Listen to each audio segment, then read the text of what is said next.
जहाँ से हम लोगों ने शुरू किया छोड़ा था वहीं से पढ़ने की कोशिश करते हैं। तो यहाँ पे एक स्फीयर दे दिया जिसकी रेडियस r है और वो एक लिक्विड में है।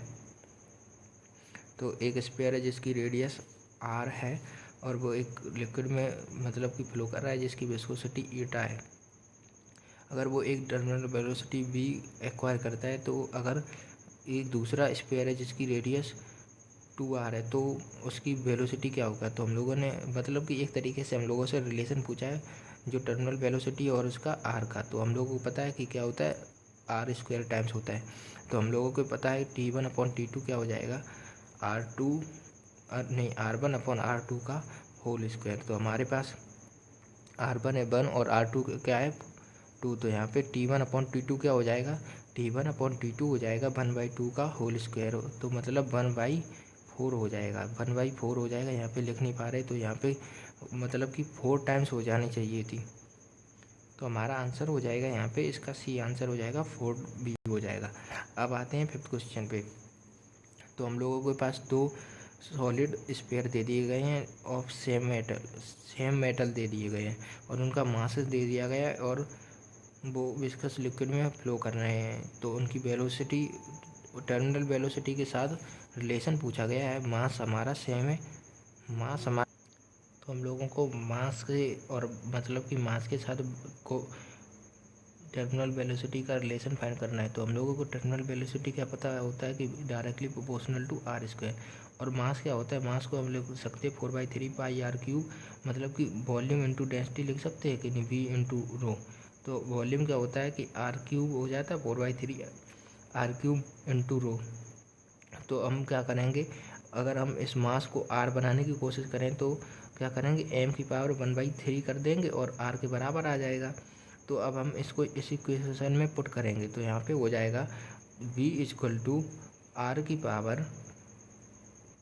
r⁴ ऐसा हो जाएगा, m⁴ यहाँ पे। तो हमारा ये रिलेशन आ जाएगा v का और m का। तो हमारा मास क्या दिया है, मास हमारा दिया है दूसरा वाला 8। तो 8 का क्यूब रूट करेंगे तो हमारा हो जाएगा 8 का क्यूब रूट हो जाएगा 2 और 2 का स्क्वायर करेंगे तो हो जाएगा 4। तो हमारी नई वेलोसिटी हो जाएगी 4 टाइम्स। तो हमारा n की वैल्यू क्या होनी चाहिए, 4। ये क्वेश्चन इंपॉर्टेंट था और ये फार्मूला जो मैंने ड्राइव किया इसको ज़रूर लिख लेना। तो यहाँ पे आंसर क्या हो जाएगा, आंसर हो जाएगा हमारा सी, 5th वाले का सी।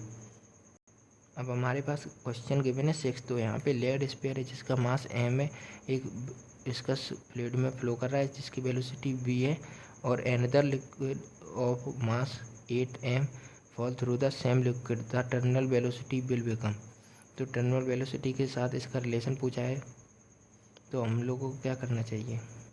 तो ये वही सेम क्वेश्चन रिपीट हो गया। तो हम लोगों ने क्या करा था कि v = r² और m का था कि m directly proportional to r³ वो निकल आया था। तो r की वैल्यू क्या हो गई थी, m⁴ और r तो यहाँ पे रख लिया था। तो हमारा v का और m का रिलेशन क्या निकला था, v is directly proportional to m⁴ तो यहाँ पे हम लिख सकते हैं कि नहीं। तो हम लोगों ने पहले जो 8 था तो 8 का क्या किया था, क्यूब रूट किया था तो आ गया था 2, फिर 2 का क्या किया था स्क्वायर तो आ गया था 4। तो n की वैल्यू क्या आ गई थी 4। तो यहाँ पे क्या करेंगे 4। अब बढ़ते हैं नेक्स्ट क्वेश्चन पे। तो हमारा 7th क्वेश्चन गिवन है। तो यहाँ पे liquids flow through a horizontal tube of variable diameter, तो प्रेशर इज लोअर वेयर। तो प्रेशर लोअर कहाँ होगा ये हम लोगों से पूछा है। तो प्रेशर कहाँ लो होगा, जब हमारी वेलोसिटी ज़्यादा होगी। जो मैंने आप लोगों को एक मतलब कि इमेजिनरी बात बताई थी वो ध्यान रखिएगा कि क्या हो रहा था इमेजिनरी। तो हम लोगों को लूज मोशन हो रही है, हमारा प्रेशर लो है तो हमारी स्पीड क्या हो जाएगी, बढ़ जाएगी। ऐसे ध्यान रखा था कि नहीं। और इसका अपोजिट केस हो जाएगा। तो rate of outflow of liquid through an ice और space does not depend on. ये इंपॉर्टेंट क्वेश्चन है और ये किस पे डिपेंड नहीं करता है, ये डेंसिटी पे डिपेंड नहीं करता है। v = √2g बताया था कि नहीं। तो हम लिख सकते हैं कि डेंसिटी पे डिपेंड नहीं करता है। अब पढ़ते हैं Bernoulli principle is based on the law of conservation of energy. तो 9th का सी हो जाएगा कि नहीं। अब बढ़ते हैं 10th क्वेश्चन पे। तो 10th क्वेश्चन में हम लोगों को गिवन है एक सिलेंडर रेडियस r है, कुछ हाइट तक वो भरा हुआ है। अब उसमें show that the thrust on the walls is equal to that on the bottom. तो h और r का रिलेशन बताना है।